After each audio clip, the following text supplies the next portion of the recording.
Okay, well, so we're going to jump into, that means we're going to move to the survey as a whole.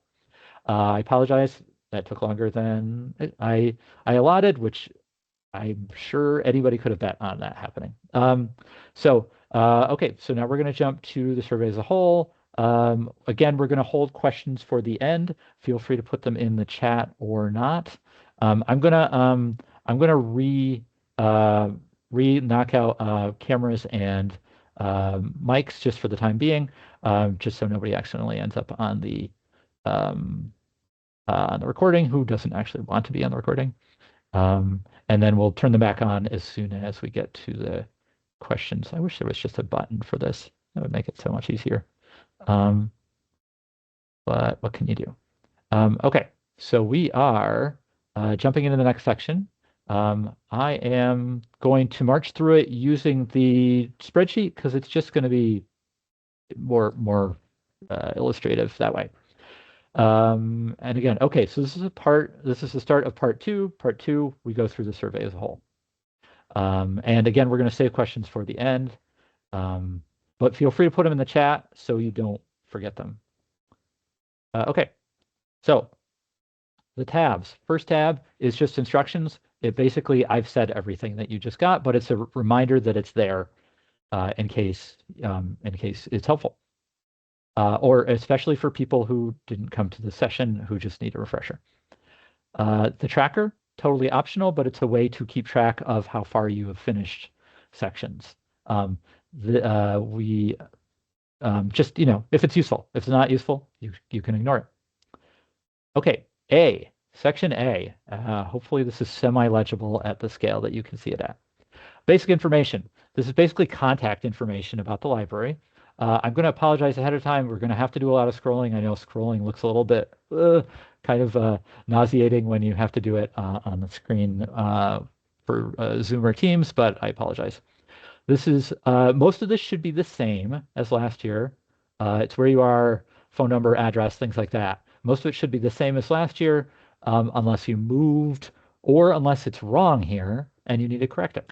Either of those, in which case, just put the right thing down. Okay. Type of governance, incorporated municipal. Are you in a school? Those, again, should be the same as last year, I suspect. Number of weeks you were open and your number of service hours per year. Okay.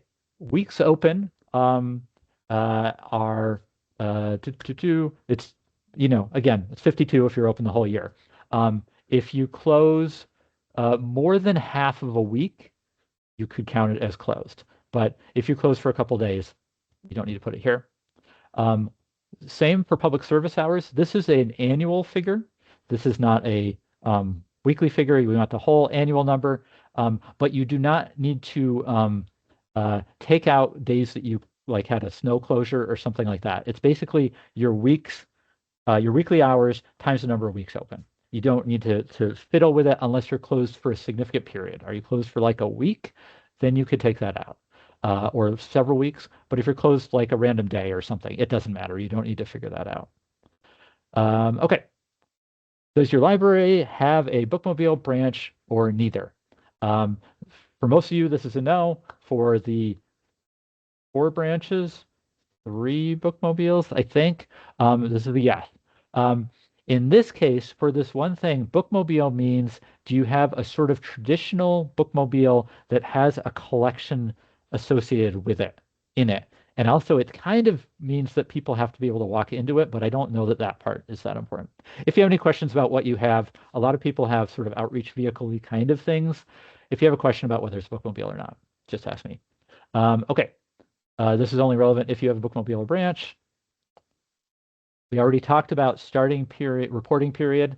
I know that reporting period, particularly for calendar year libraries, you are often reporting something that is fairly distant, and that can be challenging. My only suggestion in the long term is that you can write down all your data at any point you want. You can write it all down in January of 2025 and then submit the survey later. And you may find that that is helpful. You may not find that's helpful, but that is an option. Okay, reporting period and then population. Population is entered by me. The population is actually going to get adjusted because this is showing you last year's population. The population figures weren't out when we put this together, but they should be out now. So I'm going to adjust that for everybody, but you don't need to worry about it. And you, in fact, can't touch that field. So that is contact info. Okay. Next, staff. Staff is about how many weekly staff is mostly about weekly staff hours. And so you just need to figure out how many weekly paid weekly staff hours. Sorry, this is paid weekly hours. That's all that IMLS cares about. It's broken down by a couple of categories. There are librarians in 3 categories of librarians, and then there are other staff. I sort of describe the definition of what a librarian is for IMLS, but there is a judgment call involved. So the most important thing is that you don't double count somehow, so that everybody is in either librarian or other staff. Then it asks, there are a couple of additional ones, staff hours outside of the budget, which is often AmeriCorps or like some other Vermont Associates, some other thing like that. It asks the average number of volunteer hours in a week. And it asks for, this is the only one where it asks how many people, how many paid staff do you have? Because we didn't used to ask that, and it's just can be a good answer, question to have. And then here at the bottom, it asks about FTEs. You don't have to touch that. The computer figures that out. That's just because IMLS uses FTEs instead of hours. I think FTEs are super confusing. So we don't use them, but the computer figures them out at the end. Staffing. Okay. Next is facilities. This is about your building. And then also, if you have an additional building, there is a branch or some other building associated that also asks about this. So this carries over most of the questions from last year, with the assumption that in most cases, a lot of these don't change. When was the building built? When was the last construction project? What is your square footage, et cetera? So it carries over. The things that do change, that you do need to fill out are how well, the sort of judgment call questions. How well does the current size of the building meet the needs for public service or meet the current condition of the building? So it still will ask you that because it's possible it changed since last year, either for the good, yay, or for the bad, boo. And then there's questions about meeting rooms and so on. These are, again, these should be pretty straightforward and are probably similar to last year. But if you have questions about them, we can always answer them. Facilities. Revenue. Okay, so revenue is almost all the money that comes into your building. There are a few nitpicky things that might not fit in here. It gives a lot of explanation for what these are and where they go. Talks about like endowments, because you're not really counting your endowment unless you take money out of it. That's the money that gets counted. First category is all of your the money that comes from tax support from a town or multiple towns or any other municipalities. If you have a village that gives you money, they should go in here. The assumption is that everybody is going to list at least one of these, even if the answer is 0, you're still somewhere. But some people have up to 6 of them. If you have more than 6, let me know and we'll figure it out. But I didn't find anybody that had more than 6 of these. So you just write the town and the amount. Then we go into grant revenue. Grant revenue is broken into state, federal, and other. In each case, we break out the most common one. Summer programming grant is broken out, and it tells you what the amount probably was, and that it's a state one. The courier grant tells you what the amount was, and that it's a federal one. And then there's a couple of other like clues if you get something, but otherwise you just put it in the other state, other federal, or all other grants. Other grants are all private grants. Anything that is not from the federal or the state government is another private grant. If you have questions about which category something should go in, ask me and we'll figure it out. There's a little section about non-resident borrower fees. This is only relevant if you charge those. It asks you what you charge and then how much you made from it overall. Overdue fine policy. This asks if you if you charge on anything. It doesn't, even if it's only film or something. Most libraries in Vermont no longer have fines, but some people do. This is a national question. And then it asks how much money you made from fines. And then other operating revenue. This is any other kind of money that you get. It can be donations, monetary gifts, other fees, weird incomes that don't go in any other category, etc. Everything else comes here. And then there's a lot of things that get added up. These blue categories, you don't have to do anything with them. They just get added up. Then we have this in-kind section.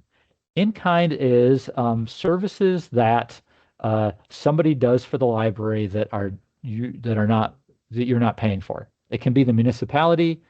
It can be the garbage company in town. It can be they're in categories, and you just say yes, no. You don't have to know the amount.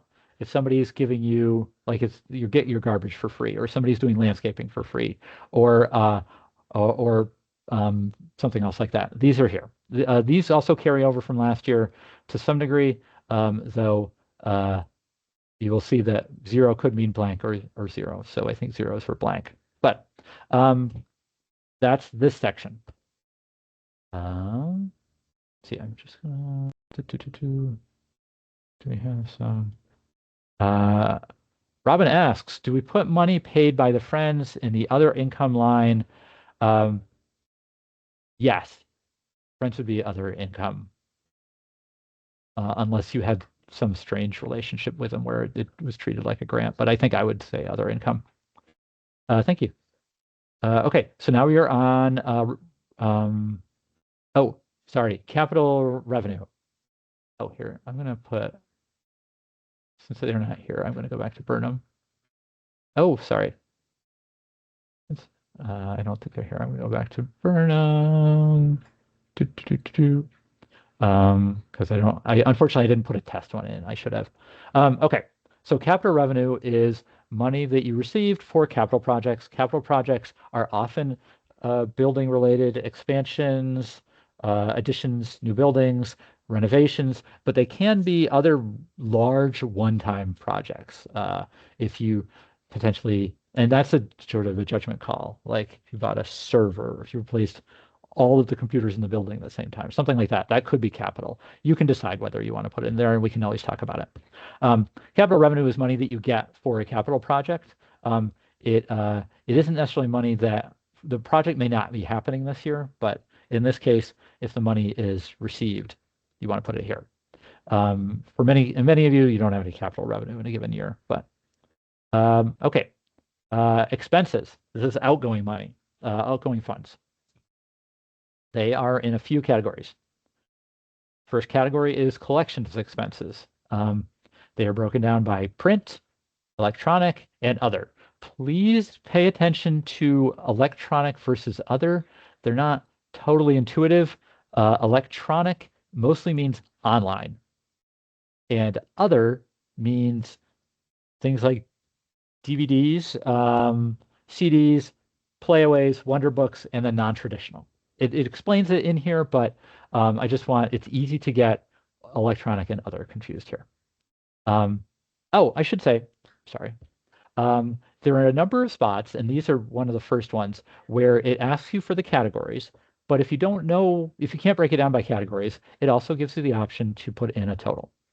The total is only relevant if you can't break it down. I don't know, we just have a collection number. It isn't broken down by physical, electronic, and other. Just put it in the total. That's totally fine.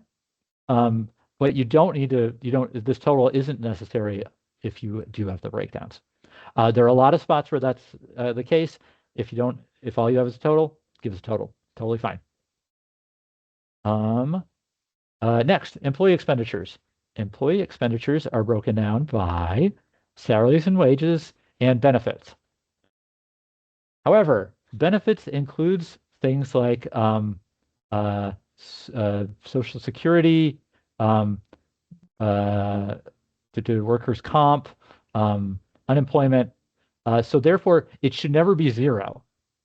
If you have wages, you can say I don't have any traditional benefits, and that's fine. But you should still have those things that are required and come out of everybody's wages. So it shouldn't be 0. unless the other number is 0. And if you have questions with that, we can figure it out. Okay. Then we have what used to be called other expenses. We just used to just be one lump sum, but we've broken it down. So first off, programming. If you can break down your programming expenses, that's great. If you can further break it down by age range, that's even better. But if not, that's fine. You can put a total, and then also if you don't know your programming, that's fine too. You'll just lump it together. It's also broken down by building operations, which covers the building, but I will point out not everything about the building. Insurance goes somewhere else. Professional services go somewhere else. But operating and maintaining physical facilities, including utilities, technology, which is most things that are most technological expenses that are not collections based go here, printers, computers, things like that. And then other expenses is anything that doesn't fit in those categories. In some cases, of course, you may not be able to break it down, and there's a total here for that as well. And then the last one is capital expenditures. If you have capital expenditures, it doesn't matter which category of funding they came from, they all come here. And again, most of you in any given year won't have any capital expenditures, but some of you will. Sorry, I should have made this bigger. It's a bit late for that. Okay, I'll remember to do that for collections. Let's see, do we have any? FO2B should be all taxes. Yes, unless, oh, sorry. Shelley asks, FO2B should be all taxes. Sorry, I didn't say that super clearly. In general, that's the answer. It's conceivable that you get money from some sort of strange taxation fund that is separate from everything else. That is unusual, but if you do, let me know and we can figure it out. But in general, if the town gives you money, you should put it there, or the city gives you money, it goes into that, and it should be that. Yes, so it should all come from town support. It really means town support, not necessarily tax support. So I guess if there's the town gets some other money some way, I don't know if that makes sense, but all money from municipalities should be in F2OB. FO2, yes. Okay, back to collections, and we'll make this bigger. This is just the number of items that you have in the library for each category. So it's broken down by in physical, books and print. Same deal. You can break it down by adult, teen, if you have a teen section, not if you don't, and child, or if you don't know that, you can just put a total in. This section's pretty straightforward. Next one is video physical. So this is anything that is predominantly a video device.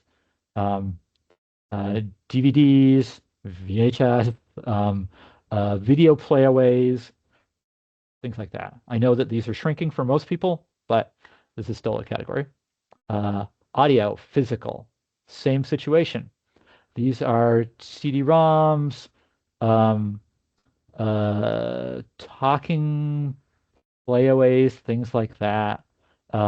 Anything that's predominantly an audio device goes here. Yeah, break it down by adult, teen, child, if you can, and not if you can't.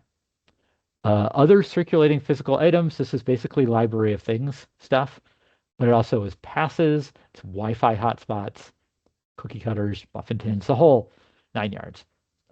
Goes right here under non-traditional items. Okay, now we come to downloadable ebooks and e-audiobooks. This section has changed a little bit.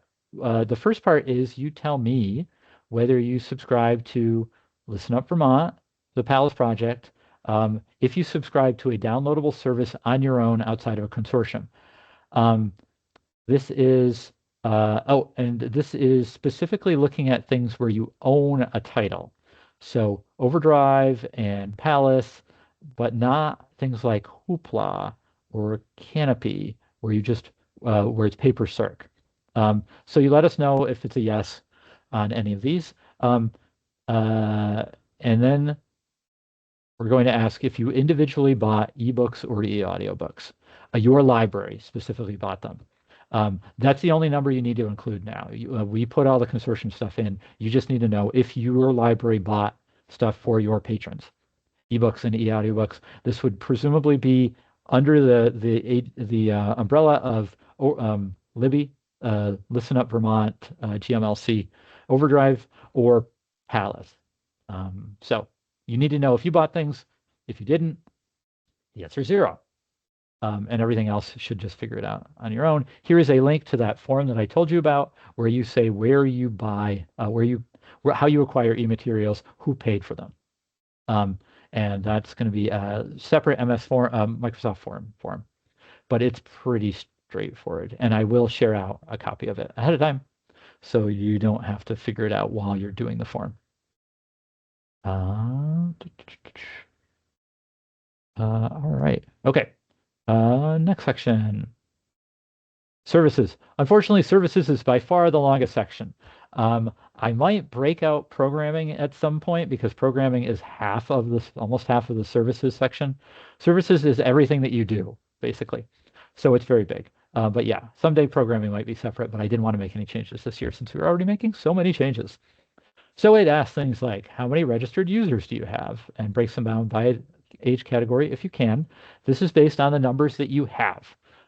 It suggests that you would have purged expired patrons in the last 3 years, but we just want the number you have. And if you have questions about how you keep track of your number, you can talk about it. We can always have a conversation on the listserv. I think there's variation on how people track it and how often expired patrons get removed and things like that. But ultimately, we want whatever number you have access to. Visits. This is physical visits into the building. This mostly became relevant during COVID, but it's still how we count it. People coming into the building. It imagines that there is a door counter, an electronic door counter, and that's how the number happens. I know that a lot of people have different things, do it by hand or what have you. Library visits number doesn't care why people come in the building. It just cares that they come through the threshold. So I know that some libraries who do it by hand might count people different ways. Oh, they went to the bathroom, or they're here for a program or something like that. And that's fine, but library visits should count anybody who comes across the threshold.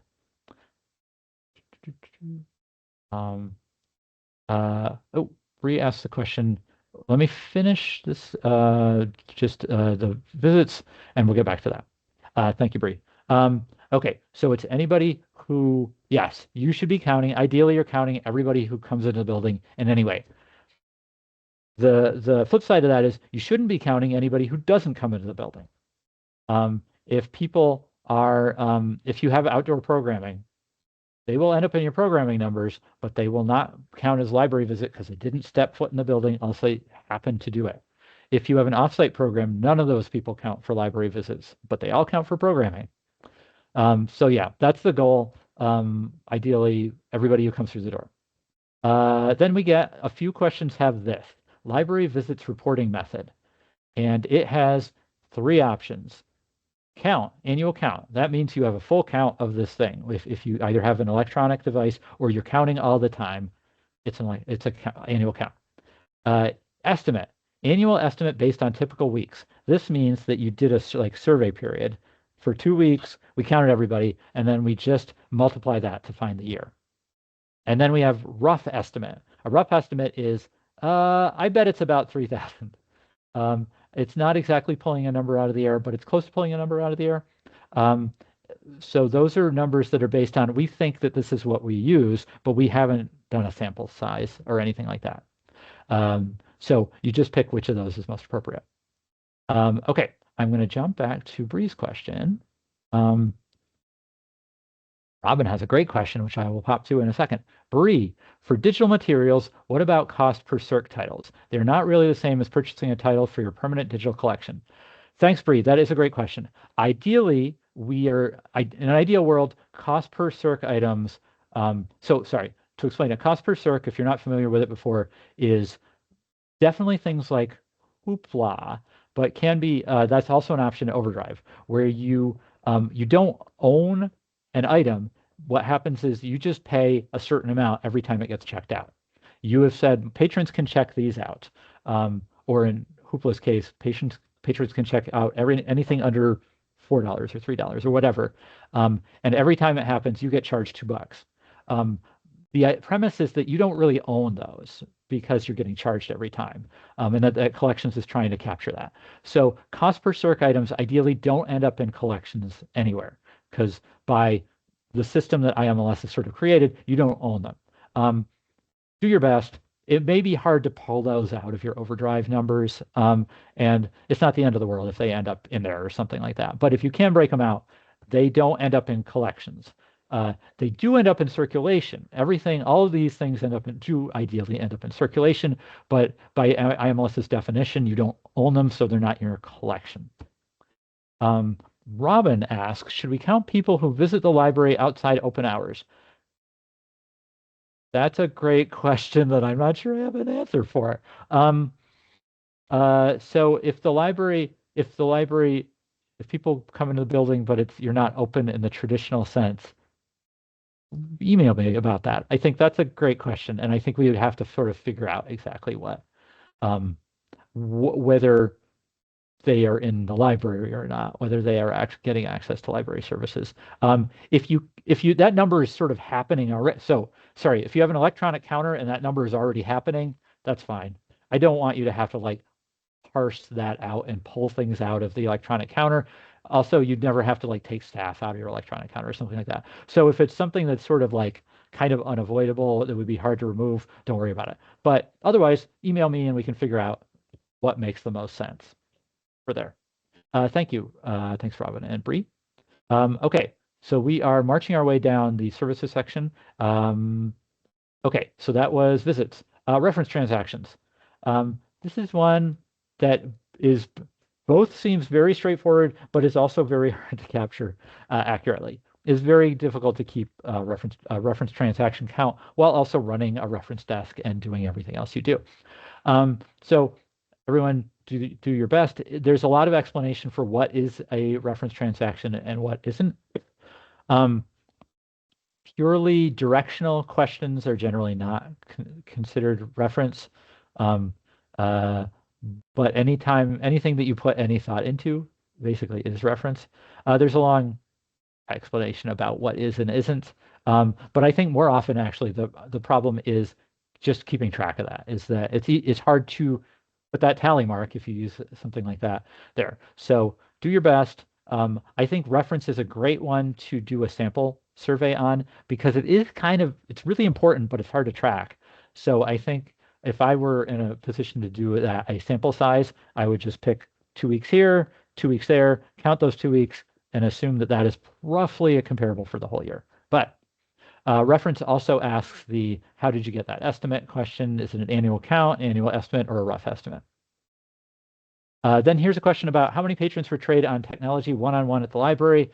This is basically things that where you spent a significant amount of time training somebody on something. It's not really for programs. Programs are separate and already get counted. It was for things that were not getting counted before, where I spent 15 minutes explaining how Facebook works to a patron.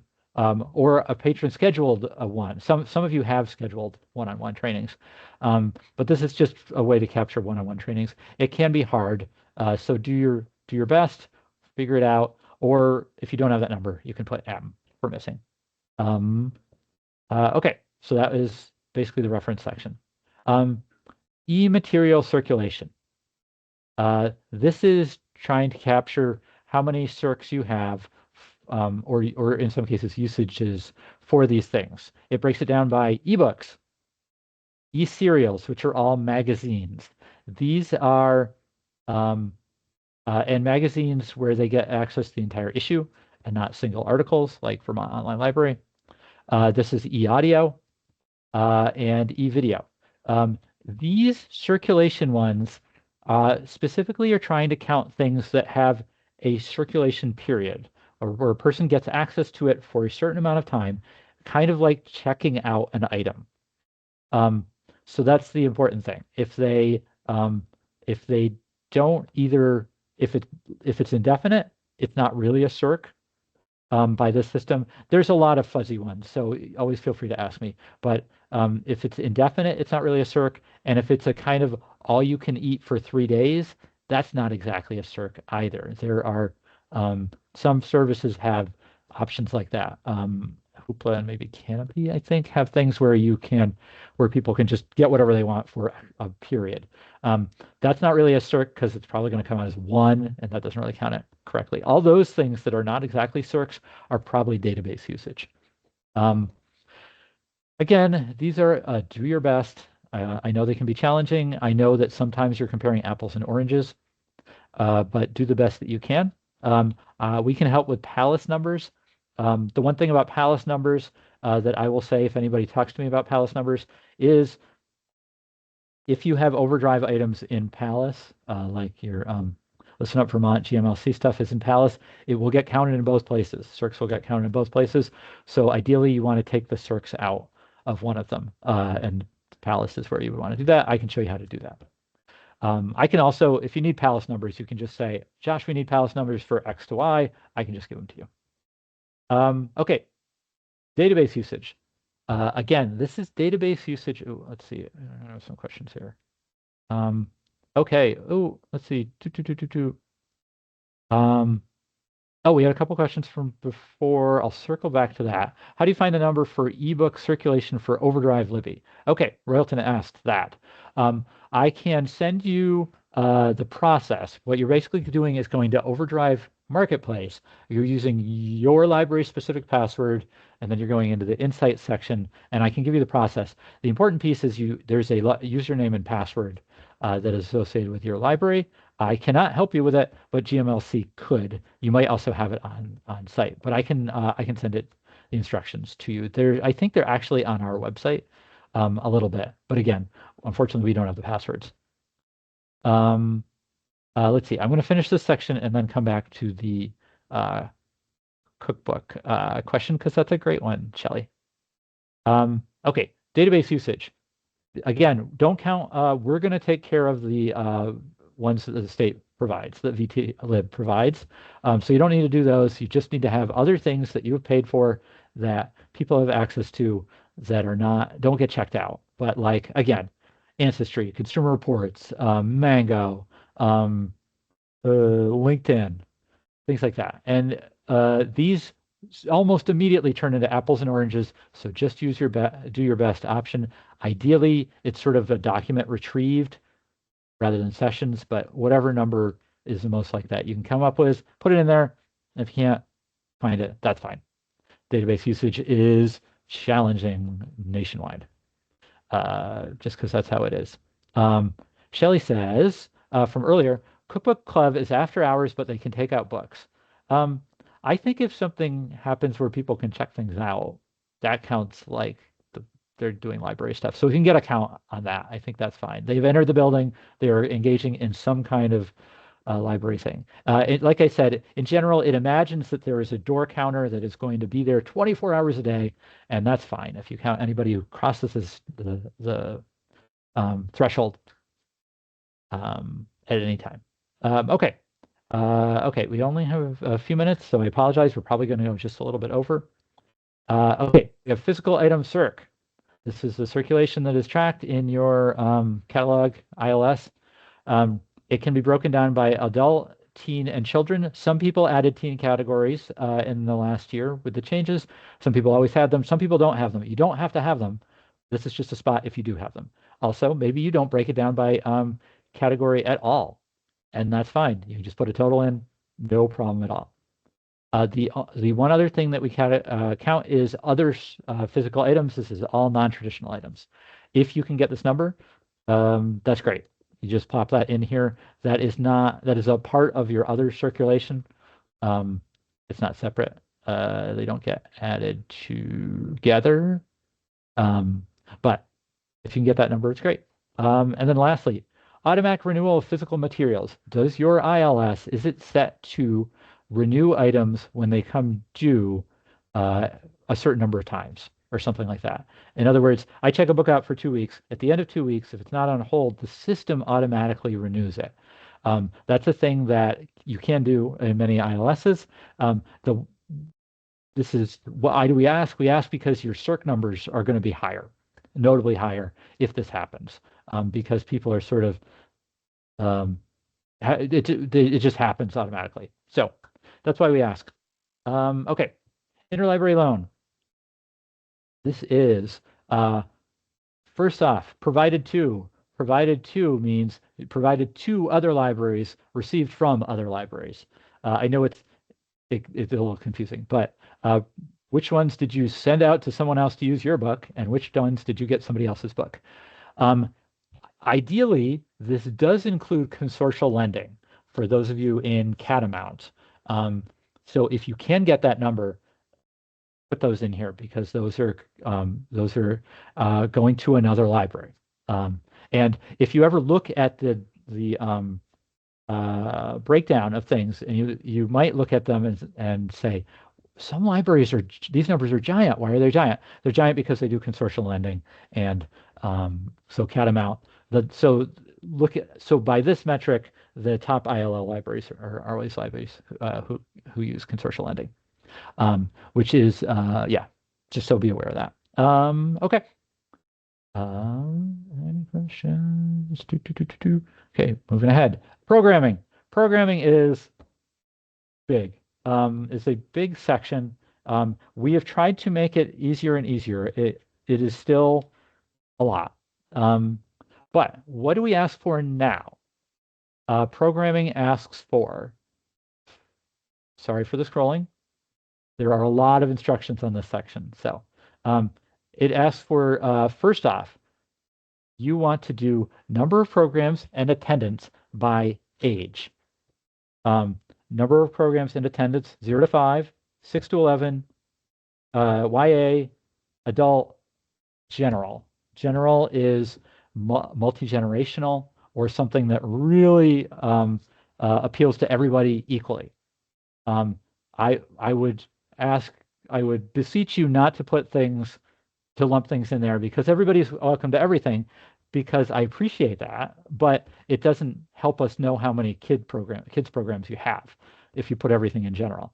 If you're like, everybody wants to go to the Santa Claus event, and I'm like, well, yes, everybody does, but it's probably a kids program, maybe? I don't know. Anyway, those are the categories. So what you're doing is you put number of programs, number of attendees by each of these categories. We used to have 30 questions, and then we got it down to 14 or 15 or something last year. So you have programs in attendance, and then it asks you programs in there's also a total. If you can't break down by age, you can just put the total in. That's fine. And then it asks for programs in attendance offsite and programs in attendance virtual. So the way that we did it, and then the assumption is everything that's not offsite or virtual is onsite. So we just do subtraction to figure out the offsite number. Again, we used to have 30. Now you just have to do 5 ages and 2 locations. Yes, so that's those. Ideally, I will emphasize this point. When you do programs and attendance, you have a program. Our program is why can't I think of a program? A Lego program. You have a Lego program. This is targeted at 6 to 11-year-olds. So you think the program is a 6 to 11-year-old program, and everyone who goes to that program gets counted under that category. They went to a 6 to 11-year-old program. You don't ever have to figure out how old anybody is. You don't have to figure out, oh, that was an adult at a kids program, so they go under adult. That's not how it works. We just need to know how old the program is. It's the core target audience and how many people attended. So just want to emphasize that piece. That can be tricky. It's easy to feel like you need to figure out exactly how old people are, but you never do. For us, you can ask whatever you want on your own. But okay, so that's the primary part of programming. It is still big. It's still a big ask, but that is That is what we have. Then we have some sort of like follow-up questions. Number of non-library sponsored programs, meetings, and events. This is basically anytime anybody is using one of your meeting spaces, whether it's open to the public or not. It's anything that you didn't sponsor, that you didn't do. And you don't need to know attendance. It's just number of events. This one we added a few years ago because it seemed like it was a huge thing. And again, these numbers can be very large. And we just want to emphasize how important meeting spaces are to communities. So, okay. All right. Okay. So I'm going to do this and then explain something from earlier. Asynchronous programs. This is going away next year. This was recordings. This is basically a thing that got added during COVID. This is recordings of programs. How many recordings did you have and how many views do you have? A lot of libraries mostly stopped doing this or stopped doing it significantly. So this is not a big point of emphasis, but this is, yes, so that's what this is. Above, we asked about virtual programming. And virtual programming is live virtual programming on Zoom or something like that. But recordings was about something that had been live or maybe was never live and was put there. Asynchronous was a name that nobody liked, but that happened anyway because it was during COVID and we had to do it real fast. Outreach events. This is a new question from last year. Outreach events are events that you go and participate in and try to, broaden, get people knowing more about the library. If you go to a farmer's market and you have a table, this is tabling is a lot of what it is.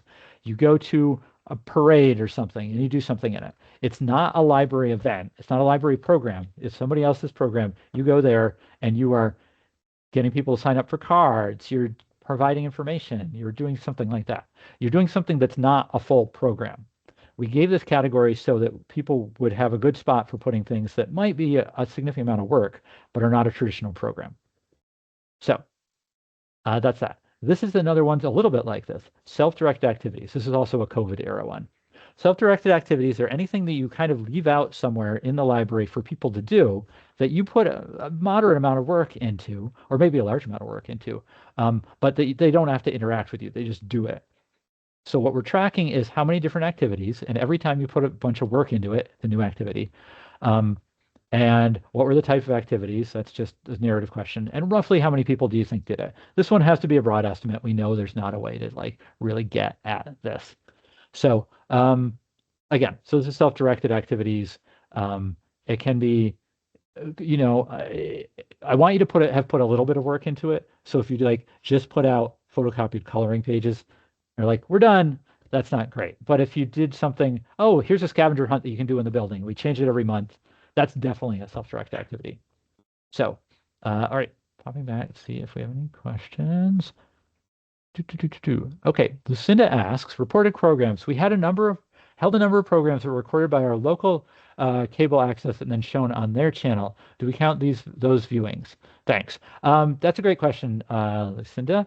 I would count those as recording under the recording category, but you won't know what the audience is, presumably. If you have it, that's great. But if you don't, but I would put it there. Yep. Thank you for asking that. And we maybe someday we'll do. I'm going to write that down because I do love when people end up filming stuff on cable, sort of cable, what used to be called cable access. And there's not really a question that captures it. Maybe we will come up with a way to do that going future. But thank you, Lucinda. All right, moving forward. That was self-directed. Deliveries and when you make deliveries to patrons or other sites. And they're listed by categories to individuals' homes. If you do that. Childcare providers and centers, you bring them a batch of books, you pick up a batch of books. Number of deliveries to other sites. Schools, it could be anything, senior centers, whatever it is. What we are tracking is how many times did you go to a place, not how many things did you bring to a place. So every time you go to something, if you have a regular like childcare or something like that, or if you just bring stuff to individuals' homes who are homebound or otherwise have trouble getting to the library, that's great. That's the number here. Okay, we're on the home stretch. Thanks for everybody's patience. All right, number of computers used by general public. This is all the computers that you all have that are for public use and can reach the internet. Um, that's number of computers here. So if you have laptops that people can use by request, those count. If you have computers um, that are around, if you have a computer that gets used by staff but also the public, that's a little weird, but I don't know. That gets counted. Anything that the public can use to reach the internet. If it only is for a catalog, or if it only uses some specific database, I don't think there's a lot of those out there, or if it's only used for like programs or something, that doesn't count. But general usage by the public count all the computers you have, which could mean, oh, we have 3 desktops and then we have 4 laptops that are there and come out as people need them. Okay, next, number of uses. How many times were they used? Um, if you have like electronic software that to manage this, that's great. It's easy. It's just the number of sessions. But if you count it by hand or something, that's great too. Whatever way you get it, that's perfect. This is another one where it asks you if you have just a total or you used a sample size. So if you do it the paper version, maybe you only track it for 2 weeks a couple of times a year. So that's that. Whatever a session is to you is what we're using. Some people like you get kicked off and then you come back on. Some people can use it as long as you want, as long as nobody's busy. Whatever it is, whatever number you have, we want the number. Okay, and then last couple. Do you offer Wi-Fi? Almost everyone is a yes, but there are a couple of no's. Just say yes or no. Wireless sessions. These are maybe the hardest thing to track that is also really important. We know that, everybody knows that nationally. It can be very difficult to get this number. Depending on how your system is set up, it can be easy, and that's great. Those are great. It can be possible but hard, or it can be kind of impossible. I think I would probably, there are places who count it by hand. I don't know that I would count it by hand if you only want it for the annual report. Just because I feel like you miss so many in there. I don't know that I would necessarily do that if you don't care about the number. If you want the number, go for it. But yeah, so this is a super hard thing, and everybody just does your best. Someday maybe there will be a magical option, but so far all the magical options cost a bunch of money, and so that's why they don't happen. This is another one that you could try to do during a week and get a sample period, either using your Wi-Fi devices if they have the option to kind of do it, or maybe eyeballing it for a week would get you a number that is reasonable. But I'm always happy to talk about it. It's one Wi-Fi is I feel like it's so important at this point because there are so few places that you get Wi-Fi and internet access for free in this world. But it's so I think it's a really important number, but unfortunately it's a very difficult number. It can be a very difficult number to capture. Okay. And then this asks how you report your wireless sessions.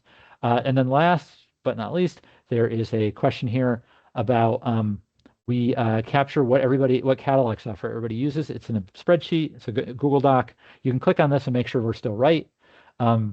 Hopefully they're up to date, but occasionally someone will move to something and I won't have heard about it. And then last but not least, we just want, there's a couple fields. First off, were there any big events or important factors that might explain large changes in your stats for this reporting period? This is, we were closed for 3 months. That's why all our numbers are lower. Sorry, it's starting to get worse. Or something else major. We're just looking for an explanation for maybe why, if you see a lot of differences, that's why we have a lot of differences. The second one is feedback. Is there anything we can do to make this better and easier? I will say, I'm looking for anything. Don't feel like you need to say, Josh did a great job, or this is set up great. I want to know anything we can do to make it better because your time is at such a premium. Anything that we can do to make this a better process. So you will not hurt my feelings if you say anything here. Like, yes, anything. Could Josh do X or Y, or could we put this out here, or is there some way that we can make this process easier on y'all? Anything is great here. And then you put your name, your title and position, and the date. We have been asking the trustee to certify it. Certification is really for standards. The standards that are in place are from 1986. At this juncture, it's not really that crucial that someone else certifies it because there's not that much weight here, so you can just put yourself. And they'll definitely feel free to show it to the board if that's important to the board. Okay, that was everything. So I'm going to jump back and I'm going to once again open it up for everybody if anybody wants to talk, if anyone is still out there. Oh, here we go. Doop, doop, and save. And hopefully that will take. See people. All right, looks like people could unmute and open up their camera if they wanted to. You can also raise your hand. You can put things in chat. Any way that you want to ask. Oh, okay. Thank you, Bree. I left that 100% out. I apologize.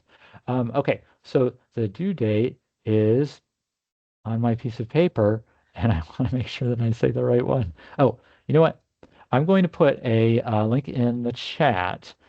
We have a page that is the sort of epicenter for annual report questions. And not that that means you shouldn't ask me. You 100% should ask me, but this is potentially a good starting point. Okay, so it's opening today.